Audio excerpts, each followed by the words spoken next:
सभी मसीह भाई बहनों को नमस्कार। आज का न, इस नए एपिसोड में मैं सबको जय मसीह की। साथियों, अभी हम मसीह लोगों के लिए बहुत ही महत्वपूर्ण जो हम लोग का पर्व है वो गुड फ्राइडे के रूप में हम मना रहे हैं। तो गुड फ्राइडे के संबंध में हम कुछ विषयों पर चिंतन मनन करेंगे, इसलिए आज हम ये वीडियो डाल रहे हैं। तो साथियों, हमको सबको हर साल हम लोग गुड फ्राइडे मनाते हैं और ये गुड फ्राइडे जो है इस मसीह लोगों को जो है एक ईसा मसीह के जो मृत्यु से संबंधित जो कार्य है उसके लिए हम लोग ये करते हैं, हमें ये ज्ञात है।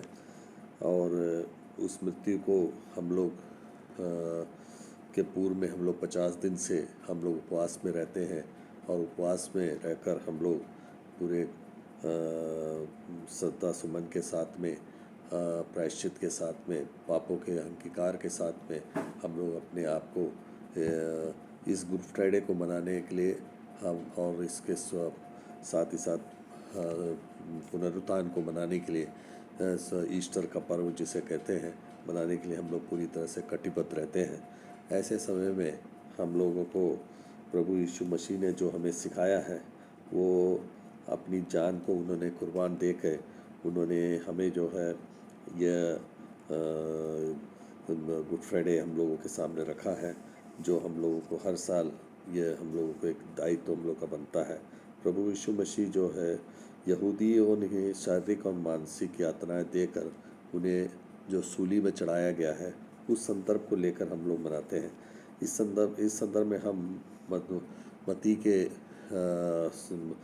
26वें अध्याय के 36 से लेकर 36 पद से लेकर आगे का हम पढ़ेंगे और उसी तरह मरकोस का 14 अध्याय का 32 से 42 पढ़ेंगे और लूका के हम किताब में 22 से लेकर 22वें अध्याय का 40 से 46 पद को हम पढ़ते हैं। तो ये हम मसीह के दुखों का जो है हम प्रथम चरण हमको देखने को मिलता है और उसमें हम देखते हैं गतसमनी के जो में उनके शारीरिक यात्राएं जो उनके पहला उनका वहाँ से शुरू होता है और यह पीड़ा उनको जो है हम देखते हैं कि उनको इतना अधिक पीड़ा था उनको कि वे वहाँ प्रेयर करने जाते हैं अपने चेलों के साथ में। तो ये वहाँ पे अपने पिता को ये रोते हुए ये उन्होंने अपने पीड़ा के साथ में उनके मालूम था कि मेरे साथ ये मेरी मृत्यु आने वाली है। तो इस कारण से वह बहुत ही दुखद और पीड़ा के साथ में अति वेदना के साथ में उन्होंने बोलता, हे पिता, यदि तू चाहे तो इस कटोरा को मेरे पास से हटा दे, लेकिन तो भी मेरी इच्छा नहीं परंतु तेरी इच्छा पूरी हो।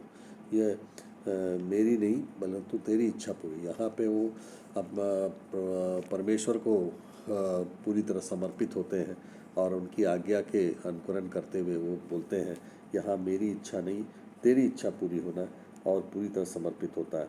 इस समय जब वो करते हैं तो यीशु मसीह का पसीना जो है लहू बनकर वो जो है उनका जो है ज़मीन पे टपकता है। ये आपको लूका के 22वें अध्याय में हमें जो है 44वें पद में हम पढ़ने से हमें देखने को मिलता है। आप देख सकते हैं इस संबंध में लूका के किताब में ये बोलता है कि आपके 22वें पद में आपको देखेंगे लूका 22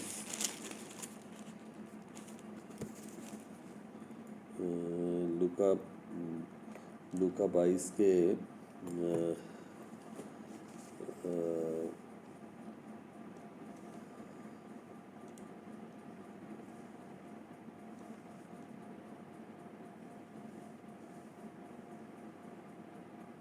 हमको ये देखने मिलता है लूका 22 के 44वें पद में हम क्या देखते हैं, तो उसमें बराबर ये कहता है कि वह अत्यंत संकट में व्याकुल होकर और अपने हार्दिक वेदना से प्रार्थना करने लगा और उनका पसीना मानो लहू की बड़ी बड़ी बूंदों के समान भूमि पर गिर रहा था। ये इस तरह से उनको तकलीफ़ और वेदना के साथ में उन्होंने हमारे लिए जो है वो गत्समनी के बगीचे में उन्होंने जो प्रार्थना की है वो हम लोगों को जो कष्ट काल के समय में होता है प्रार्थना, वो हमारे लिए किए थे। हमारे पापों के लिए हमें छुटकारा देने के लिए जो असहनीय दुख था उन्हें, उसके कारण जो परमेश्वर ने उन्हें उस समय छोड़ दिया था, उस कारण से उनको महसूस हुआ कि इसी कारण से हुआ। यीशु का पसीना जो है लहू बनकर गिरता है और यह वह यीशु अत्यंत संकट में व्याकुल होकर और वेदना से प्रार्थना करने लगा और उसका पसीना मानो लहू की बूंदों के समान भूमि पर गिर पड़ा। ये आपको हमने पढ़ा भी 22 के लूका के 22 के 22वें अध्याय के 45 में भी लिखा है। तब वह प्रार्थना से उठा और अपने चेलों के पास जाकर देखा कि उन्होंने उदासी में सो रहे थे। तो ये प्रार्थना कंप्लीट होने के बाद में जब वो उठ कर आया, देखा उनके चेले जो थे पतरस और जब्दी के दो बेटे जो थे वो वहाँ पे उदास होकर बैठे सो गए। तब उन्हें वो बोलते हैं लूका के अध्याय 22 के 46 में बोलता है, उनसे कहता है, क्यों सोते हो, उठो प्रार्थना करो और परीक्षा में ना पड़ो। हम लोग को ये हमारे लिए एक आदर्श वाक्य है, क्योंकि हम लोग सब आज जो है इस वेदना में, इस तकलीफ़ में, इस गुड फ्राइडे के समय में हम लोगों को परमेश्वर के इस तकलीफ़ से, हमको जो वेदना से हमको दूर किया है, हमारे पापों को उन्होंने हमें अंगीकार किया है। लेकिन उस समय हम आज जो उनके लिए प्रार्थना करना है, उनके लिए हम परमेश्वर से हम उनके लिए हमारे पापों की क्षमा के लिए उन्होंने जो हमारे लिए त्याग किया, बलिदान किया है, उसके लिए हमें जो प्रार्थना करना, उस समय हम लोग आज जो है बड़े प्यार से हम लोग सो रहे हैं और हम लोग को ज़रूर दुख है, व्याकुल है हम लोग, लेकिन हम व्याकुलता में भी हम परमेश्वर से प्रार्थना करने के बदले हम सोते रहते हैं। तो ये हमारी निरुत्साहितता को दिखाता है। तो हम जागरूक रहना है, जागे रहना है। परमेश्वर कभी भी हमारे बीच में आ सकता है। हमको पिता परमेश्वर से और पुत्र यीशु मसीह से हमको हमेशा निरंतर प्रार्थना में उनके संगति में बने रहना है। हमें नींद में नहीं रहना है। हमें परमेश्वर के प्रार्थना से दूर नहीं रहना, परमेश्वर से जुड़े रहना है। ये यहाँ पे हमको देखने को मिलता है। यीशु ने अति तनाव के कारण पसीने की ग्रंथि में रक्त नलिकाएं उनकी फट गई थी और जिससे लहू पसीने के द्वारा के साथ मिल जाता है और वह ज़मीन पे गिरता है। ये सब हम मनन करते हैं बाइबल का, तो हमको स्पष्ट रूप से देखने को मिलता है। यीशु का प्रार्थना था कि हो सके तो इस कटोरे को मुझसे हटा दे। कटोरा का अर्थ उस विषय के विवाद से लेकर है। कटोरा मैंने ये जो प्रॉब्लम्स है जो उनको क्रूसीफाई होने का था, उस विवाद से उनको था कि ये अगर हो सके तो ये मुझसे दूर कर दे। लेकिन उन्होंने वहाँ पे ये जरूर बोलते हैं, ये मेरी इच्छा ना हो, तेरी इच्छा की पूरी हो। मतलब परमेश्वर की इच्छा पूरी करने के लिए यीशु मसीह इस पृथ्वी में आए थे, तो उस इच्छा को पूरी करना उनका कर्तव्य था। सो उन्होंने पूरा किया और इसीलिए परमेश्वर ने उन्हें उस समय के लिए उनको छोड़ दिया था ताकि वो उनके जो दायित्व को पूरा कर सके। लेकिन उस दर्द को, असहनीय दर्द था, उसमें दर्द उनको जो था, यीशु का मृत्यु जो था, मृत्यु से उन्हें बचने के लिए वो प्रार्थना नहीं कर रहे थे। वो उनको ऐसा नहीं कि मेरे को मरने से उनको तकलीफ़ हो रही है इसलिए, बल्कि वो इस उद्देश्य से प्रार्थना कर रहे थे कि उनका जो परमेश्वर का जो फैसला था, जो उनको मानव जाति के लिए उनको प्राण तो उनको देना ही था। जैसे मरकुस 10 का अध्याय में 33 और 44 में, हमें 33 और 34 में, मरकुस के 10 अध्याय के 33 और 34 में, लूका के 9 अध्याय में 51 में, यूहन्ना के 12 अध्याय में 24 और 27 में, इब्रानी के 10 अध्याय में 5 से लेकर 9 में ये स्पष्ट रूप से लिखा गया है कि उनको उस बात का डर नहीं कि वो उनका मृत्यु होना, उनको ये कि उनके पिता परमेश्वर उनको छोड़ दिया, इस बात पे उन्हें बहुत दुख था। इसीलिए उस दुख से उनको जो है, और हमारे पाप के लिए, और दूसरी बात हमारे पाप के लिए, जैसे लूका 9:51 में यीशु ने उनके ऊपर से ऊपर उठाने के लिए दिन नज़दीक आने पर तो वह यरूशलेम में जाने को विचार दृढ़ किया, क्योंकि यीशु को मालूम था कि उनको मृत्यु होना है। अगर वो चाहे तो यरूशलेम में नहीं जाते, वहाँ उनके दुश्मन थे, उनको मालूम था। लेकिन लूका 9:51 में, लूका चैप्टर 9:51 में लिखा हुआ है, यीशु ने के ऊपर उठाने के दिन जैसे नज़दीक आया तो वे यरूशलेम में जाने का विचार और दृढ़ कर कर वो वहाँ पे गए। आपने देखा कि वो वहाँ पे गधे के ऊपर चढ़कर वो जो है वो शन्ना के दिन में वो वहाँ पे जय जयकार करते विजय यात्रा उन्होंने निकाली थी। दूसरा, मरकोस के 10 अध्याय में 33 और 34 में अपन देखते हैं, तो इसमें भी यीशु अपने चेलों से कहते हैं कि उन्हें फरीसी और शास्त्री लोग पकड़ेंगे और यात्राएं देंगे। सब यीशु ने पूर्व से ही उन्होंने विदित था, उनको ये सब जानकारी उनको थी। उनको ऐसा नहीं कि उनको मालूम नहीं था कि ये नहीं होने वाला।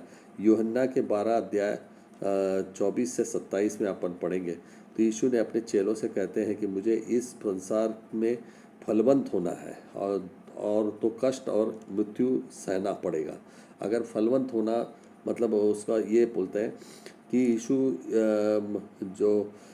उनको जो फलवंत होने के लिए उन्हें मृत्यु और कष्ट सहना पड़ेगा। और यीशु महिमा जानते थे, महिमा का दिन है उनका। यीशु का मृत्यु जो है वो अपने महिमा के दिन के रूप में मानते थे।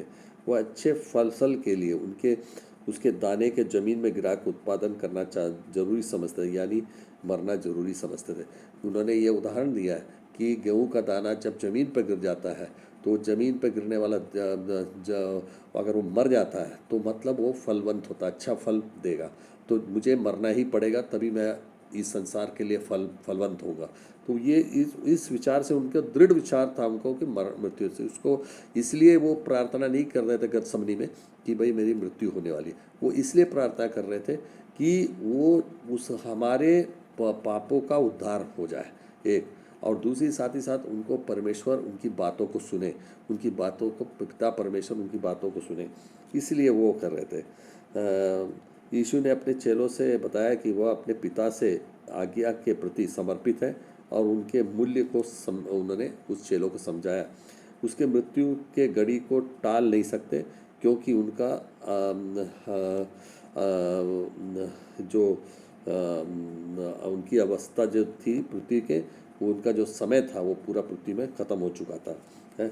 इसलिए वो उनको इब्रानियों की किताब में 10वां अध्याय 5 और 9 को अपन पढ़ते हैं, तो यीशु ने चर्चापूर्ण ढंग से आज्ञा दायित्वपूर्ण बलिदान दिया है, जबकि पुराने नियम में पशुओं का बलिदान अनैच्छिक बलिदान होता है, जबकि यीशु का बलिदान स्वैच्छिक बलिदान था ताकि वह हमेशा के लिए पाप से छुटकारा पा सके। हमें मालूम है कि पुराने नियम में जब पशुओं का बलिदान करते तो वो तो बेचारे निर्दोष मेमने थे, जानवर थे, उनको क्या मालूम उनका बलिदान होता है। तो उनको ज़बरदस्ती पकड़ के लाते थे और उनको बलिदान चढ़ाते थे और हमारे पाप से हम लोग छुटकारा पाते थे। लहू को परमेश्वर के नाम से लहू देते थे और उसके बाद, लेकिन प्रभु यीशु मसीह का जो बलिदान था वो उनकी स्वेच्छा से था, उनकी इच्छा से था, अनैच्छिक क्रिया नहीं है, ये इच्छिक क्रिया थी उनकी। इनको मालूम था कि ये क्रिया, ये जो मेरा जो बलिदान है उनकी इच्छा से पूरी हो रही है, इसलिए ऐच्छिक बलिदान उनका मेमने के रूप में उनका जो बलिदान जो हुआ संसार में क्रूसीफाई होकर, जो हमारे पाप के को छुटकारा पाने के लिए उन्होंने जो बलिदान दिया या कुर्बानी दी, वो जो है ऐच्छिक क्रिया के तहत उनका जो बलिदान थी, इसलिए उनका जो बलिदान है बहुत ही महत्वपूर्ण बलिदान था। इसी प्रकार यीशु मसीह की प्रार्थना का एक कारण यह था कि परमेश्वर ने उन्हें अलग कर दिया था। तो जिस समय इनका तकलीफ उनको हुई उस समय परमेश्वर उनको उनसे जो संवाद थी बंद कर दिया था, तो उससे वो बड़ा दुखी हो गए थे। उस दुख को बचाने के लिए प्रार्थना कर रहे थे, ताकि वह चाहते थे कि मृत्यु हम पापी लोगों के पाप का पूर्ण मूल्य समझे, क्योंकि हम वो डर रहे थे कि परमेश्वर हमसे दूर होना हो जाए, ताकि हम जैसे पापी लोगों का जो पाप का मूल्य को उनको समझाना चाहते थे और हमें पूर्ण छुटकारा प्राप्त हो जाए, हमेशा के लिए हमें छुटकारा प्राप्त हो जाए, हमेशा के लिए हमें पापों से छुटकारा मिले। इसलिए प्रभु यीशु मसीह ने जो है दुखी हो रहे थे, और वो दुखी के कारण से उनका जो पसीने की जो ग्रंथि है वो फटकर उसमें से खून और पसीने के साथ मिलकर पृथ्वी में गिर रहा था। ये बाइबल में वचनों में लिखा हुआ है। जो इतना तकलीफ़ उठाकर उन्होंने हमारे पापों के लिए कि हमको छुटकारे के लिए उन्होंने त्याग किया, बलिदान किया और प्रयत्न अपने पिता परमेश्वर से। यही प्रार्थना आज हम लोगों को भी करना है। हमें भी अपने पाप को छुटकारा पाने के लिए हमें अपने पिता परमेश्वर से हमें पूर्ण रूप से समर्पित होकर और बहुत दुख के साथ, वेदना के साथ हमको प्रार्थना करना, तब जाके हम जो है हमारे भी जो पसीने की ग्रंथि है वो फटनी चाहिए और उसके खून निकलकर उसमें पसीने के साथ हमको बहना चाहिए। तब जाके हमारे प्रार्थना पिता परमेश्वर हमारा सुनेगा और हमको जो है जो है गतसमनी में जो हमारे यीशु मसीह ने हमको जो सिखाया है उसी का अनुकरण हमको करना है, और तब जाके हमारे छुटकारा मिलेगा, हमको प्रायश्चित मिलेगा और हमको स्वर्ग राज्य की प्राप्ति हो पाएगी। लेकिन यीशु ने प्रार्थना किया कि मेरी इच्छा नहीं बल्कि तेरी इच्छा पूरी हो। यह अर्थात यह है कि तैयार होकर शारीरिक मृत्यु और स्वर्गीय पिता से आध्यात्मिक अलगाव को सहा। तो इस समय वो जो है संसार उनकी इच्छा को पूरी करने के लिए वे शारीरिक मृत्यु और स्वर्गीय पिता से आत्मिक अलगाव उस समय उनका हो गया था। शारीरिक मृत्यु तो उनको तय था, लेकिन उस समय आध्यात्मिक कुछ समय के लिए पिता परमेश्वर से उनका आध्यात्मिक अलगाव हो गया था, जो उन्हें सहन नहीं हुआ। ताकि वो डर रहे थे कि इससे अलगाव से मेरे जिसके लिए मैं त्याग कर रहा हूँ वो त्याग का फलवंत उसका पूरा मूल्य वो अपने को मिले हम लोगों को, और वही उसी के लिए वो वेदना में थे, ताकि हम लोग उद्धार को प्राप्त कर सके। हाँ, यह हम मत्ती के 27 अध्याय 46 में देख सकते हैं। जब उसके पिता ने प्रार्थना सुनी और यीशु को शक्ति दी और उस नियुक्त कटोरे को पिया। ये इनकी प्रार्थना को पिता परमेश्वर सुनकर उनको इतनी सामर्थ्य दी कि ताकि ये इस क्रिया को, ये जो क्रूसीफाई होने का, ये बलिदान, ये तो हमारे लिए जो क्रूस में चढ़ने का, ये वो जो कुर्बानी देने का, उसके लिए जितनी सामर्थ्य उनको चाहिए तो उतनी सामर्थ्य उन्हें दिया गया, ताकि जो है ये नियत कार्यक्रम को जो परमेश्वर के द्वारा दिया गया पुत्र परमेश्वर के मार्फत से ये पूर्ण इस पृथ्वी में कराया जा सके। यह हम इब्रानियों के अध्याय 5 के 7 में भी यह दर्ज है, हम इसको अध्ययन से कर सकते हैं। मत्ती के 26वें अध्याय 57 में भी हम आगे ये देखते हैं कि मसीह जो इजरायली याजक और पुरोहितों के आदमी आकर उनको पकड़ लिए हैं, और यहूदा जो यीशु का एक हाथ चूम रहा है। हमने देखा कि आगे की क्रिया कैसे होती है। 26 के 57 में हम देखते हैं इजरायली जो याजक और पुरोनिया लोग थे, जो शास्त्री लोग थे, जो इनके विरुद्ध में थे, ये आकर उन्हें पकड़ते हैं, और उस समय यहूदा आते हैं, उनके हाथ को चूमता है, रबी नमस्कार में करके उनको हाथ को चूमता है। तब यीशु मसीह बड़े आदर के साथ बोलता है कि तुम अपनी ड्यूटी करो करके। तो यही मेरे को यहाँ पे कहना है, जो यहूदा जो है इस्करियोत जो है, यहूदा इस्करियोत जो है, उनके साथ में कई 3-3.5 साल से है, उसके बावजूद भी वो यीशु मसीह के आदर्शों पे या पिता परमेश्वर के आदर्शों पे नहीं चल पाया। उनको क्यों नहीं चल पाया? क्योंकि उनमें लालच था। लालच के कारण से वो अपने अधर्म रास्ता भटक गया था।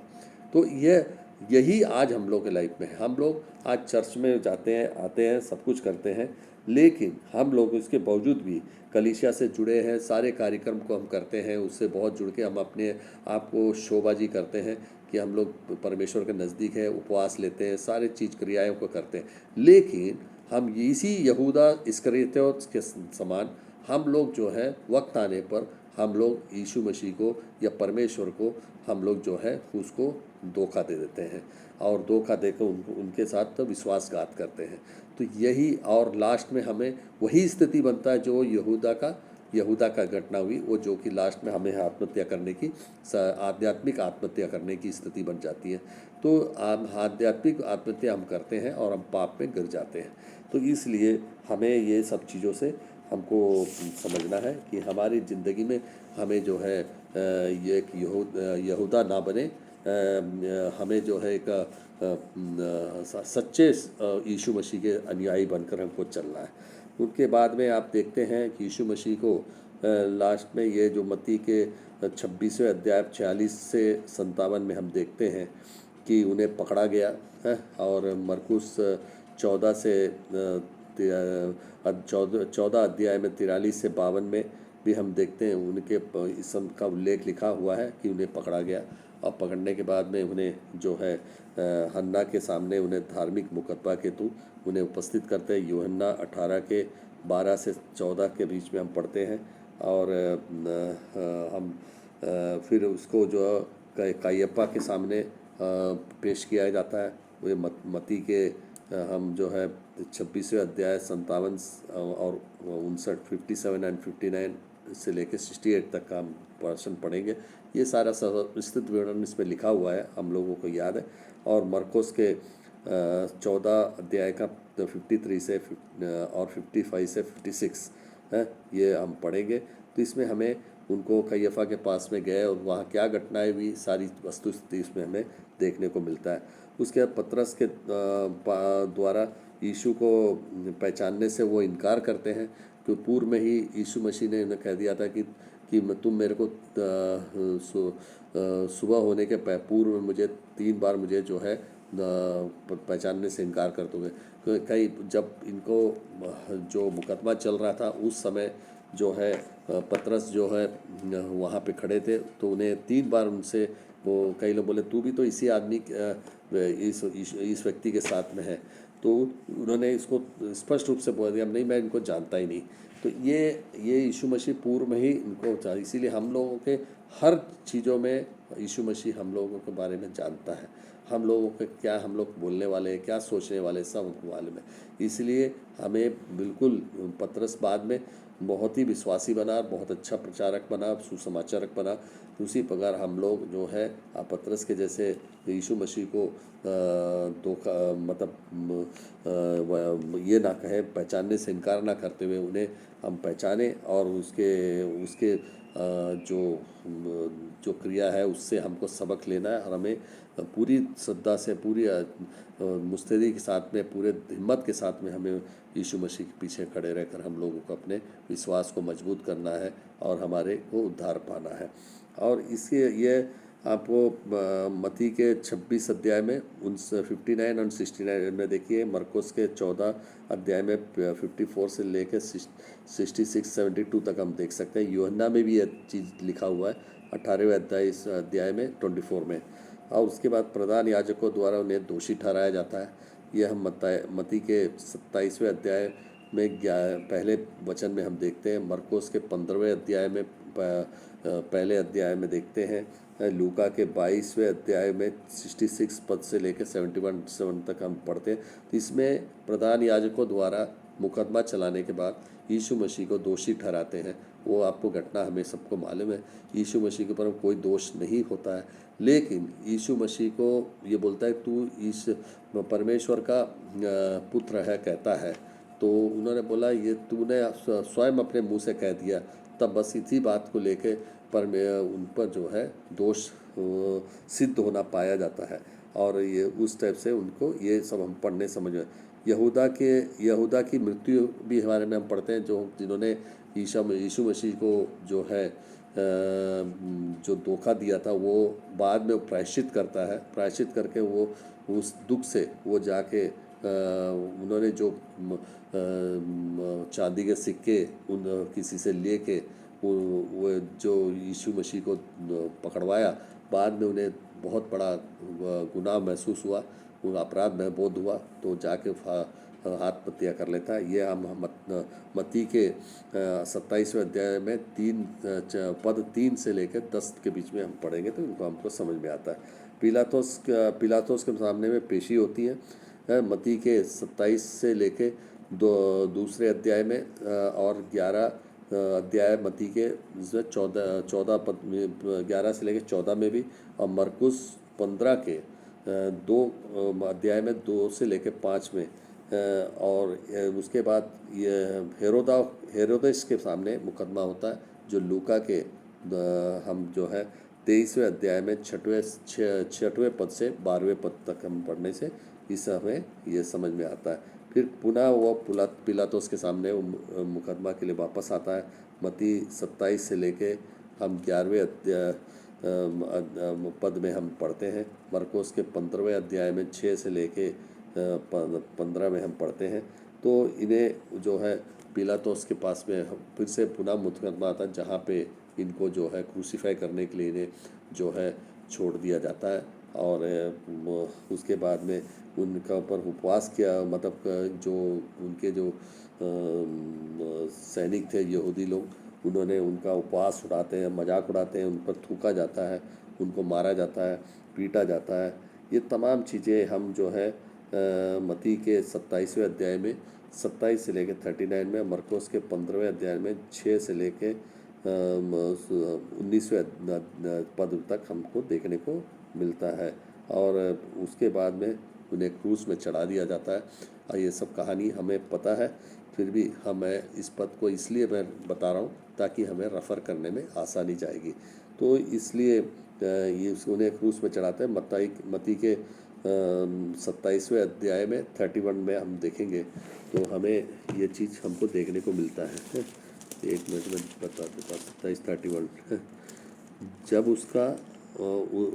जब वे उसका ठट्टा कर चुके तो वह भागा उस पर से उतार कर फिर उसे उसी के कपड़े उसे पहनाए और फिर क्रूस पर चढ़ाने के ले चले। उसके बाद में उसके आगे हम पढ़ते हैं तो उन्हें जो है क्रूस पर चढ़ाया जाता है। और आप जानते हैं क्रूस पर चढ़ाने के समय में हमें जो है जुलूस के रूप में उन्हें मार पीट कर ले जाते हैं, कपड़े उतार देते हैं, उन्हें अर्धनग्न अवस्था में उन्हें क्रूस पर चढ़ाया जाता है। ये हम जो है आपको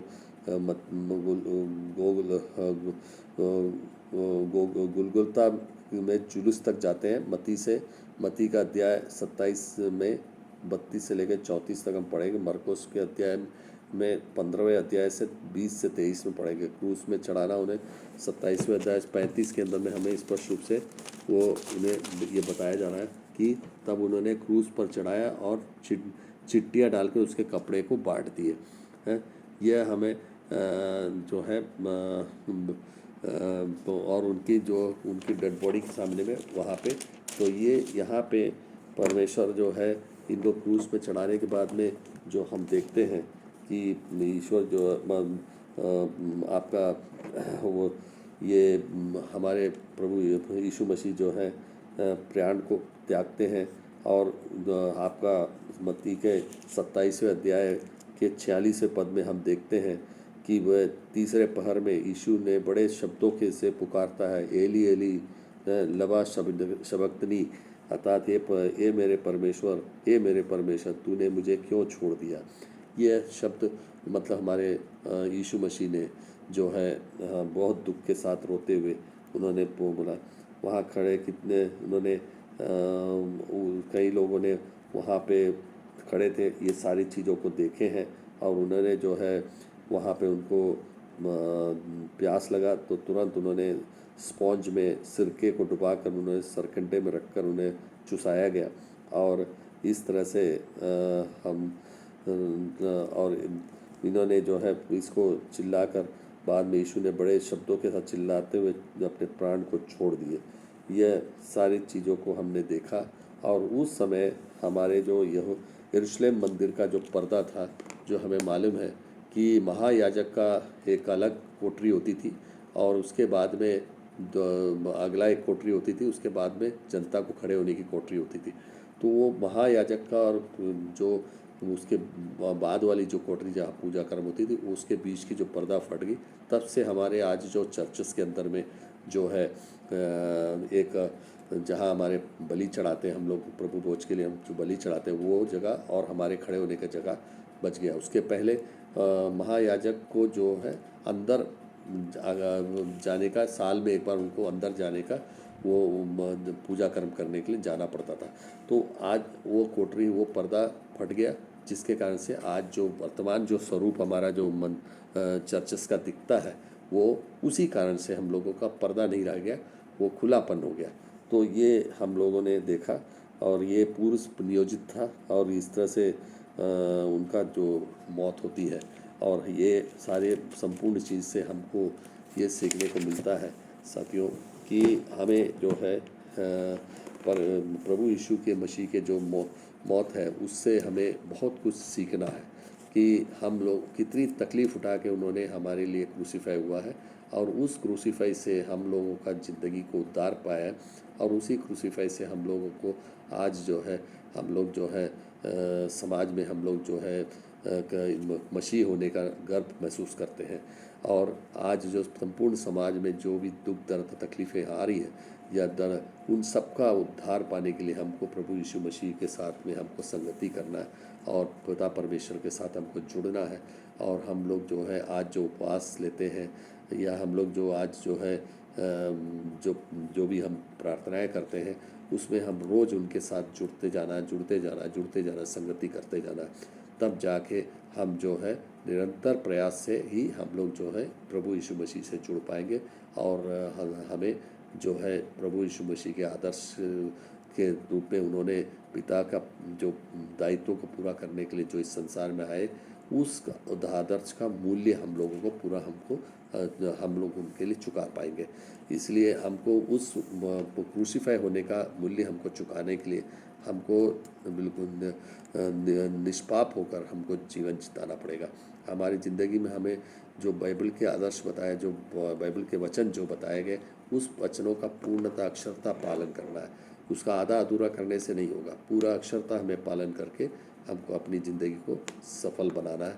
तब जाके हम जो है प्रभु यीशु मसीह के पद चरणों में चलते हुए हम इस संसार में हम सभी के लिए एक योग्य व्यक्ति और एक संसार के लिए उपयोगी व्यक्ति बनेंगे, और समाज के लिए भी हम उपयोगी बनेंगे, अपने परिवार के लिए भी हम उपयोगी बनेंगे। यही आशा के साथ में ये गुड फ्राइडे हम सबके लिए एक आदर्श बने, यही आशा करते हुए मैं अपनी वाणी पे विराम देता हूँ। और जय यीशु मसीह की। सभी को गॉड ब्लेस टू ऑल। और आगे हम इसके अगले एपिसोड में हम पुनः मिलेंगे इसी प्रार्थना के साथ में। नमस्कार।